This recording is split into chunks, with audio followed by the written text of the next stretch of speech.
Corinne, the chaotic good paladin, and today I bring you my September 2021 TBR. I've been in a very bad reading slump lately. I've read like maybe 5 books over the past couple of months. That is because I'm also a writer myself. I write novels, and I've just been so absorbed in writing my book that any chance I get for free time at work or anything, I'm like, ugh, I don't want to read, I just want to write all the words. So I've been writing all the words of my book and not reading the words of other books. Since I haven't been doing much reading lately, I haven't really felt like filming anything. And I've been in kind of a TBR game burnout because I was looking at my last TBR video, which is all the way back in January of this year, and I hate it. I'm not going to sugarcoat it. I hate that video so much. I hate everything about it. I hated filming it. I hated editing it. I hated when I uploaded it. I hate everything about it. I don't like anything that video was. And I hated the game itself. I didn't like the Uno format. It was too boring, I guess you could say. So I've been experimenting with different TBR games over the past couple of months to try and find one that works for me. Some TBR games I've tried have been Roller Coaster Tycoon Chooses My TBR. It didn't work out. It was too complicated. Then I tried Toontown Chooses My TBR. Also didn't work. I hated it. I got burnt out way too easily. I also tried Therapy. We have this game called Therapy, which is like a psychology trivia game. Think Trivial Pursuit, but with psychology questions. And it also had like a punishment thing that was called Psychosis. And so I tried turning that into a TBR game. That didn't work either. And then I did Stratego, and that was just a hot mess. That took like 3 hours to film. I made it way too complicated. So I have gone back to the basics. I took basically what I like about TBR games. I really like bright colors, and I also like doing board games or wheels as opposed to just like lining up cards on a shelf or something. But yeah, I have created another brand new TBR game. I am participating in the Magical Readathon hosted by G over at Book Roast.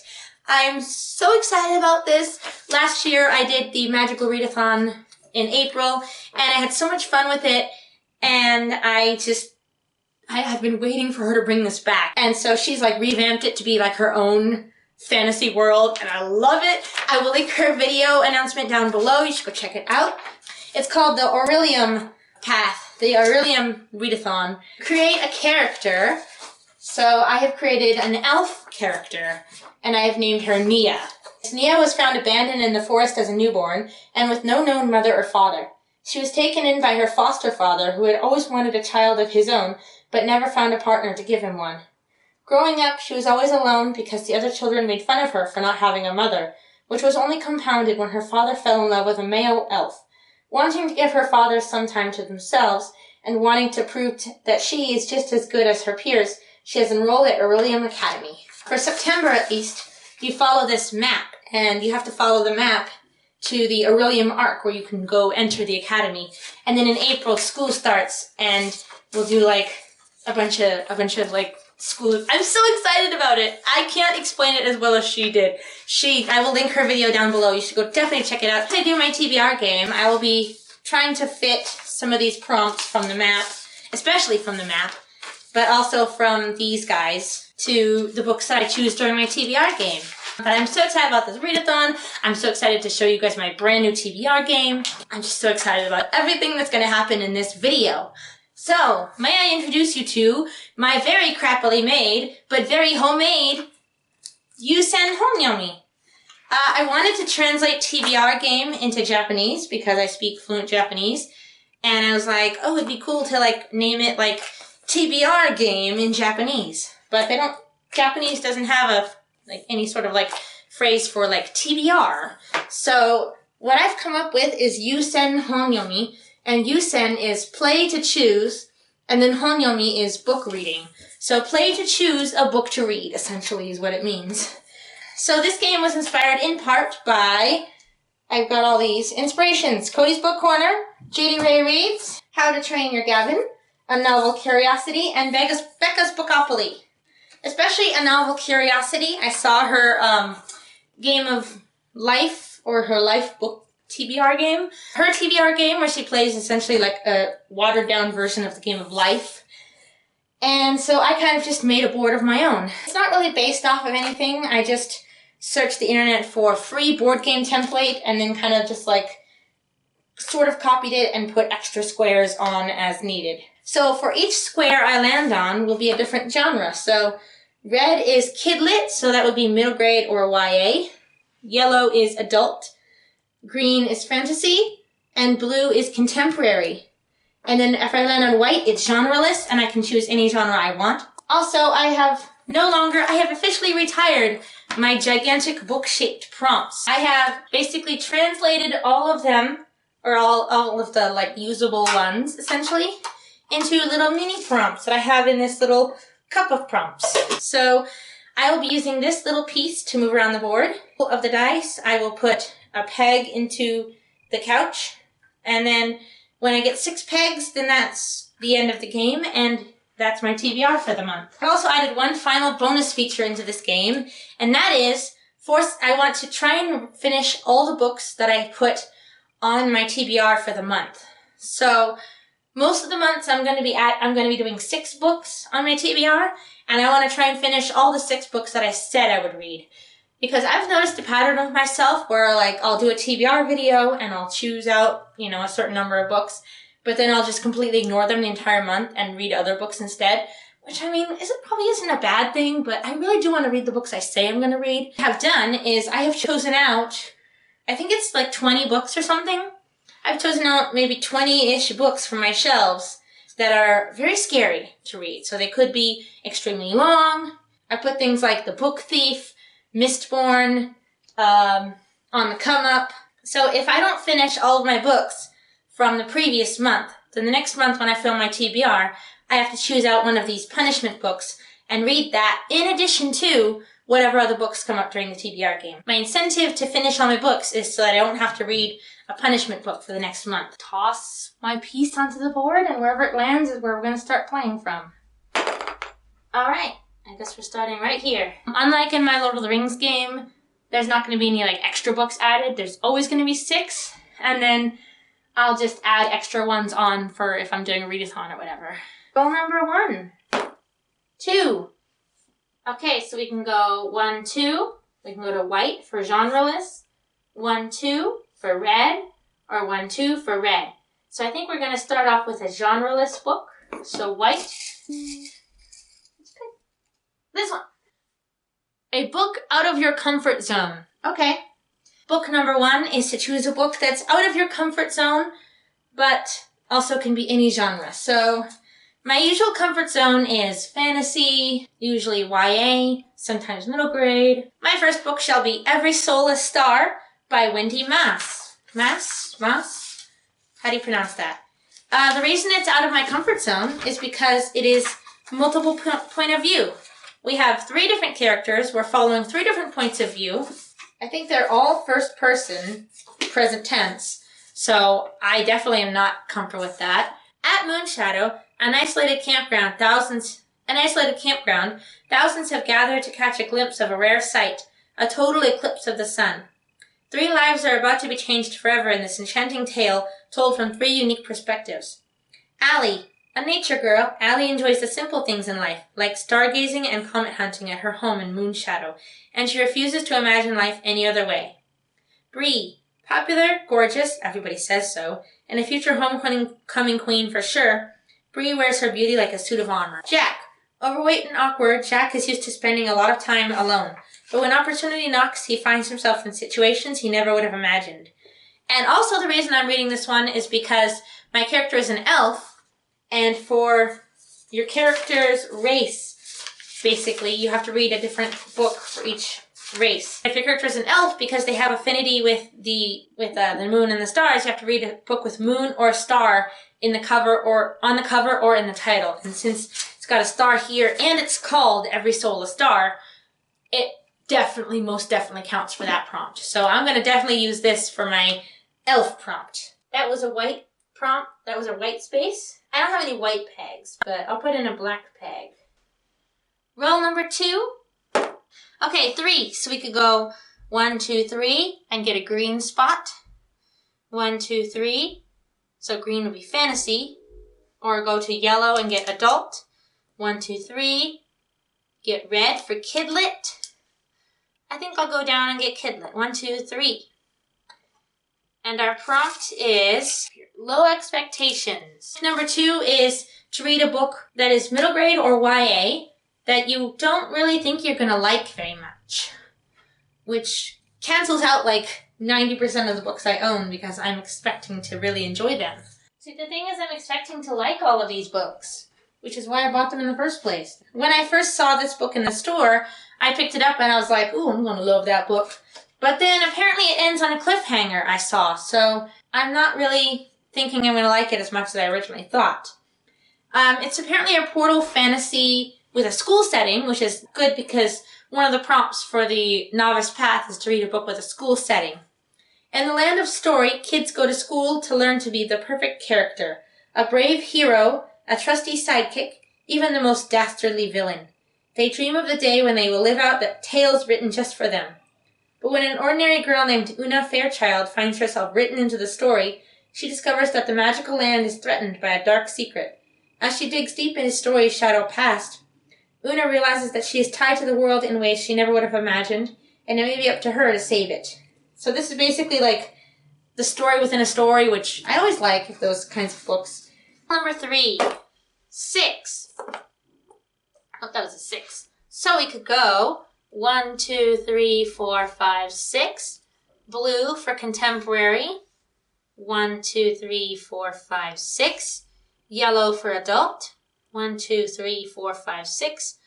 Or green for fantasy. Let's go to fantasy. 1, 2, 3, 4, 5, 6. All right, a fantasy book. And the prompt is, I'm kind of afraid this might be like Mistborn or something. Highest rated on Goodreads. Number 3 is to choose the highest rated on my Goodreads.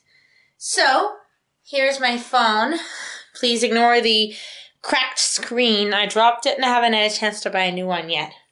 I've sorted them by average rating. So, the first one, Neko no Shiri ga Suki nan desu, which is a manga about cat butts. It has a 5-star average rating, but as you can see, there's only one person who has rated it so far, so we are ignoring it. Pirates, Predators of the Seas, again, 5 stars, but only one person has actually rated it. Nausicaa of the Valley of the Wind, Volume 3. It has 750 ratings, 4.59, but I haven't read Volume 2 yet. So, and I don't own Volume 2. Otherwise, I would just choose Volume 2. But I don't own Volume 2. I haven't read Volume 2 yet. So we have to, unfortunately, ignore Nausicaa. So now, our highest rated is The Lord of the Rings. Actually, I'm not too mad at this. I have no idea what prompt it's going to fit for the Readathon. This is I guess you could call it, I don't know what you call these books. It's like a guidebook for the Lord of the Rings movies, specifically focusing on the weapons of the movies. So we have very nice, colorful pictures. I've already read the movie companions, the Fellowship of the Ring, Two Towers, Return of the King movie companions, which is like kind of like explanations like this with like pictures and stuff. So I'm very excited to get into this. Maybe I'll coincide this with my yearly rewatch of the Lord of the Rings movies. Because we all know how much of a freak I am about that show, about that franchise. But I'm not mad at it at all. It says it's the official illustrated guide to the battles, arms, and armies in the Lord of the Rings trilogy. Lavishly illustrated with 1,000 photos, paintings, maps, sculptures, and sketches, most appearing here for the first time. Weapons and Warfare is an indispensable chronicle of the Lord of the Rings' many creatures, warriors, armies, and battlegrounds. 39,755 people have rated it, and it has a 4.58 average rating. So, very high expectations for this. Definitely probably going to be a 5-star read. The illustrated movie companions were all 5 stars for me, so this one shall also be a 5-star. Roll number 4. 3. So we can go 1, 2, 3. And go red for kidlit. 1, 2, 3. And go white for genreless. I think I'll just go for genreless. Let's go 1, 2, 3. White genreless. The prompt is, ooh, this one's fun. So it's random letter generator. Okay, so it's already on J. So I'm going to hit refresh, and whatever letter it comes up as has to be the first letter of the first word of the title or the author's last name. I hope that made sense. And then let's scroll down a little bit. And it's a C. C for Corinne. Oh, that's lovely. I think I'm going to choose, it's a very big one. My choice for random letter for C is Carve the Mark by Veronica Roth. I don't know what this book is. This cover is very pretty. Veronica Roth wrote the Divergent series, which I did not like. I DNF'd Divergent a long time ago, like in back before I got into my dystopian phase, like in 2012 or whatever. My dad gave it to me as a present because he was like, oh, she'll like this, it's YA.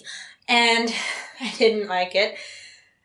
And then I think if I were to read it now, I've seen so many spoilers and so many like everything wrong with Divergent and things like that, that I just don't think I'd enjoy it after all.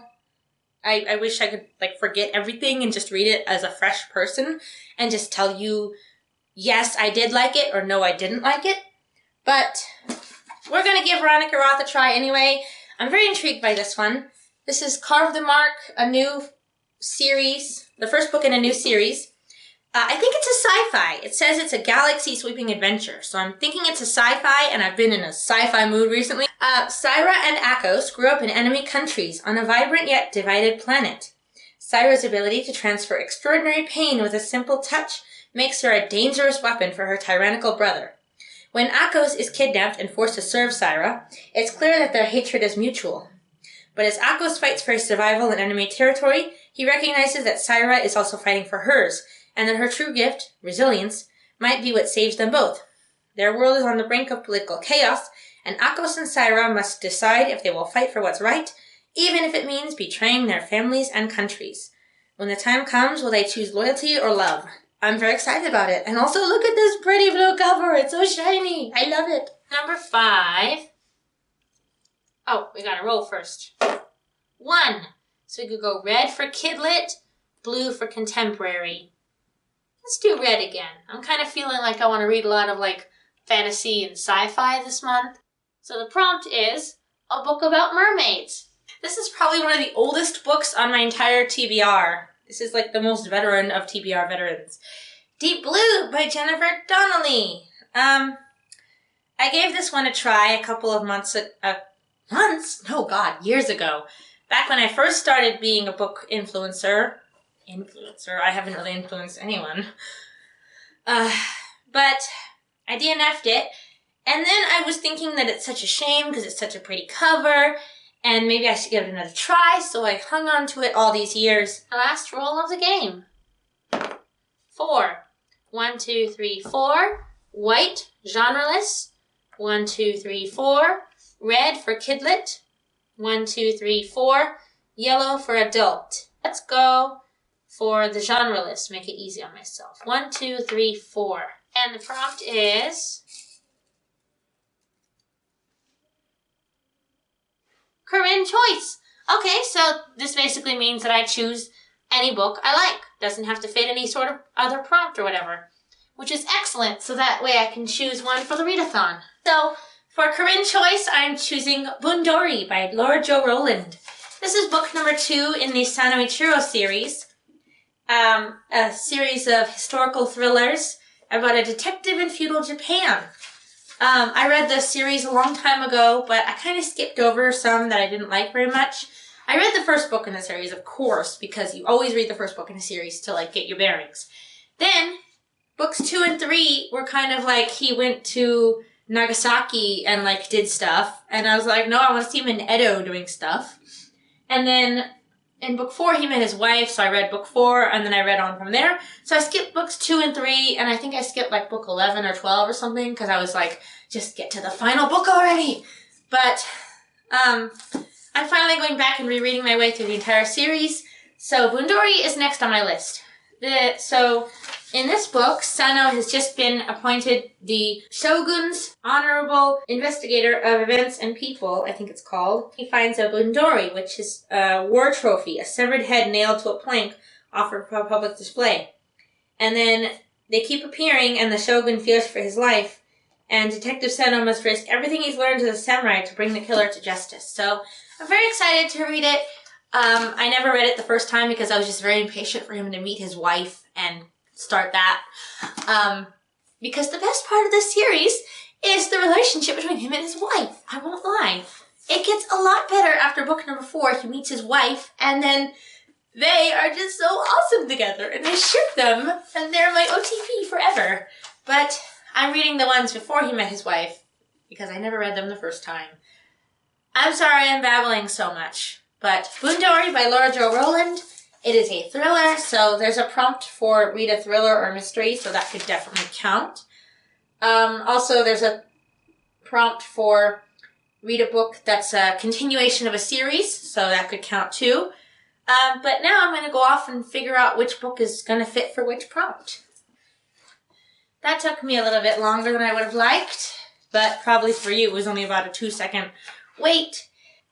You only have to do it 2 of the challenges for the beginning part. But I'm a perfectionist. I want to do all of them. I have all these books. 5 of them fit prompts for the beginning challenge anyway, so it's like, might as well finish them all. The first challenge is The Novice Path, to read a book with a map. That one I have chosen Deep Blue by Jennifer Donnelly, because I was trying to figure out if it could match any other prompts, and it can't, and it's the only one I've chosen this month that actually has a map in it. So, good thing I chose one with a map for one of my prompts, which I'm actually a really big fan of fantasy books that include maps. When a fantasy book does not include a map, I get upset, and then I get angry, and then I am likely to not finish the book. Authors don't want to put maps in their books, then at least put them on your website or something else so that readers can, access it and see, be able to, imagine the story. The second challenge is to read a book that keeps tempting you, Ash Torn Tree, a book that keeps tempting you. So that one's going to be Carve the Mark by Veronica Roth, because I've just felt drawn to it lately, and I'm just like, ooh, want to read. The next challenge is The Mists of Solitude, and that is to read a standalone. I'll be choosing The Lord of the Rings. Actually, this one and the 5-star prediction one are essentially interchangeable, because they're both standalones and they're both 5-star predictions. So we're going to use Lord of the Rings for either The Mists of Solitude or The Tower of Rumination for a 5-star prediction. Next prompt is Ruin of the Sky. Read a book featuring ghosts, haunted house, or other supernatural elements. So for that one, I will be choosing Hannah's Winter. It's a ghost story, essentially, about a ghost who haunts the Japanese stationery store. Obsidian Falls, to read a thriller or a mystery book. So for that one, I will choose Boondori by Laura Jo Rowland, because it's a thriller book. Of the books I have left, which is Storybound and Every Soul a Star. Storybound I don't think is going to be a 5-star read for me, because it's low expectations to begin with. For a 5-star prediction, I'm going to add on Flora and Ulysses by Kate DiCamillo, which you can see is very short, so it shouldn't be too much more work for me to read. I shouldn't say that. I love reading. Should be too much more time spent on this one. I probably could finish it in a day if I wanted to, if I really, hunkered down.